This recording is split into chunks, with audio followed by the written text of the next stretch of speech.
ಇವತ್ತು ಮಧ್ಯಾಹ್ನ ಸುಮಾರು 12 ಗಂಟೆಗೆ ಉಡುಪಿನಲ್ಲಿರುವ ಜಯಲಕ್ಷ್ಮಿ ಸಿಲ್ಕ್ಸ್ ಎಂಬ ಅಂಗಡಿನಲ್ಲಿ ಒಂದು ಫೈರಿಂಗ್ ಆಗಿದೆ ಎಂದು ಪೊಲೀಸ್ ಸ್ಟೇಷನ್ಗೆ ಮಾಹಿತಿ ಬಂತು.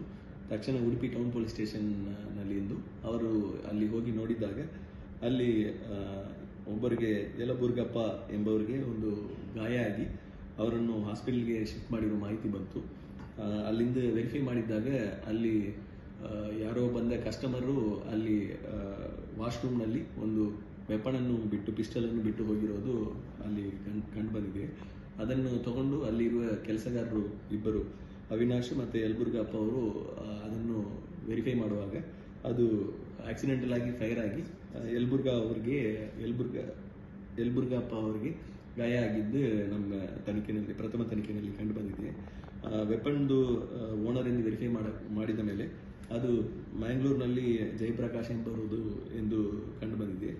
ಈಗಾಗಲೇ ಜಯಪ್ರಕಾಶ್ ಮತ್ತು ಅವಿನಾಶ್ ಅವರನ್ನು ಪೊಲೀಸ್ ಠಾಣೆಗೆ ಕರ್ಕೊಂಡು ಬಂದು ಈಗ ಸೆಕ್ಯೂರ್ ಮಾಡಿ ಪೊಲೀಸ್ ವಿಚಾರಣೆ ಮಾಡ್ತಾ ಇದ್ದಾರೆ. ಮುಂದೆ ಕಾನೂನು ರೀತಿಯಲ್ಲಿ ಇದರ ಮೇಲೆ ಕ್ರಮ ವಹಿಸ್ತೀವಿ. ಈಗ ಉಡುಪಿ ಟೌನ್ ಪೊಲೀಸ್ ಸ್ಟೇಷನ್ನಲ್ಲಿ ಕ್ರೈಮ್ ನಂಬರ್ 198/23ನಲ್ಲಿ ಸೆಕ್ಷನ್ 25, 27 ಆರ್ಮ್ಸ್ ಆಕ್ಟ್ ಮತ್ತು 308 IPC ಯಲ್ಲಿ ಕೇಸ್ ದಾಖಲಾಗಿದೆ. ತನಿಖೆಯನ್ನು ಮುಂದುವರಿಸಿ ಮುಂದೆ ಕಾನೂನು ರೀತಿಯಲ್ಲಿ ಕ್ರಮ ತಗೊಳ್ಳುವುದು. ಲೈಸೆನ್ಸ್ ಇದೆ.